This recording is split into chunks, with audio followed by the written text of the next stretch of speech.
So what truly makes someone a scholar? You probably have an image that pops into your head. But what if the Quran itself offered a completely different and honestly pretty surprising answer? Let's get into it.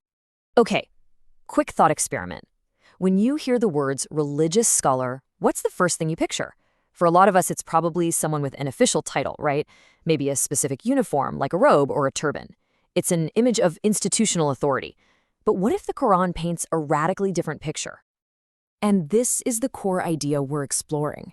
The Qur'an's definition isn't about credentials or what someone wears. It's about a specific way of seeing the world, a perspective that you'll see has way more in common with a scientist than a priest, because it's all rooted in observation and a deep sense of awe. All right, so first up, we need to go beyond the robe and turban. We're going to dismantle that conventional image and really dig into the primary definition of a scholar as we find it in the Qur'an. This verse right here is the cornerstone. It starts with a question. Do you not see?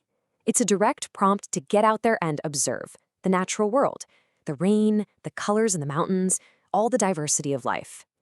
And then it makes this incredible connection. Only the ulama among his servants feel true awe. The scholars, the ulama, are defined by their response to what they see.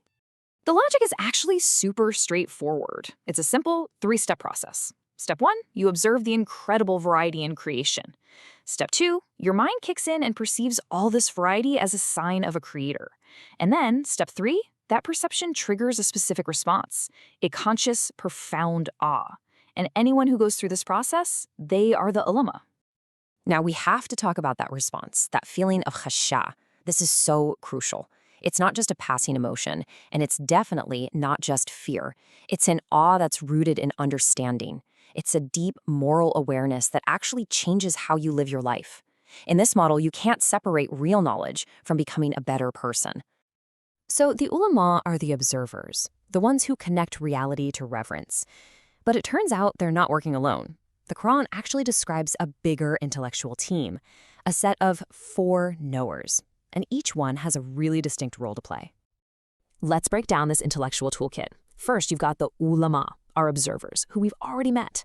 Then you have the ulū'l-albāb, the reasoners. They're the ones who use their intellect to figure out the principles behind what everyone is seeing.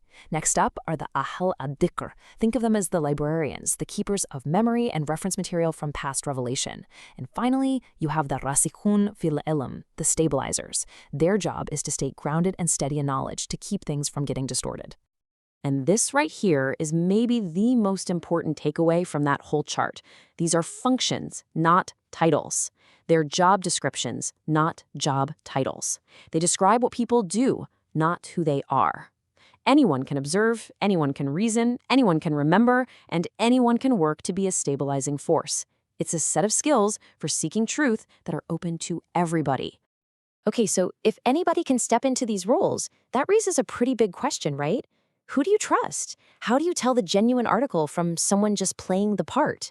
Well, the Quran gives us a simple but incredibly powerful ethical test to cut right through all the noise. It's right here in this verse. It's basically a 2-part checklist for any guide or teacher. First, are they rightly guided? And second, this is the critical one, do they ask you for any kind of material reward for what they're sharing? This becomes the ultimate litmus test for sincerity. So what's the price tag on genuine guidance according to this standard? That's right, 0. A big, fat 0.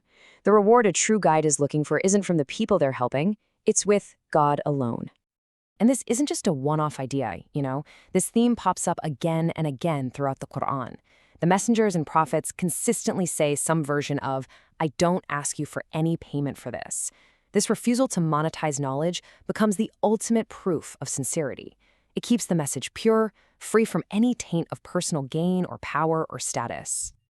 Okay, so let's tie all these threads together. What kind of picture of knowledge does this create? Well, it's not a top-down hierarchy. It's a decentralized model, one that puts the responsibility for seeking knowledge squarely on the shoulders of every single individual. This slide lays out the contrast perfectly. On one side, you have that familiar institutional model. It's hierarchical, authority comes from a position or a title, and knowledge is often filtered through a special class of people. But then you have the Qur'anic model, which flips that whole idea on its head. Here, authority is functional. You earn it by what you do. Knowledge isn't gatekept. You access it directly through your own reason and observation. So let's just quickly sum up the big takeaways here. A scholar? That's an observer of reality. True knowledge? It leads to awe and makes you morally responsible.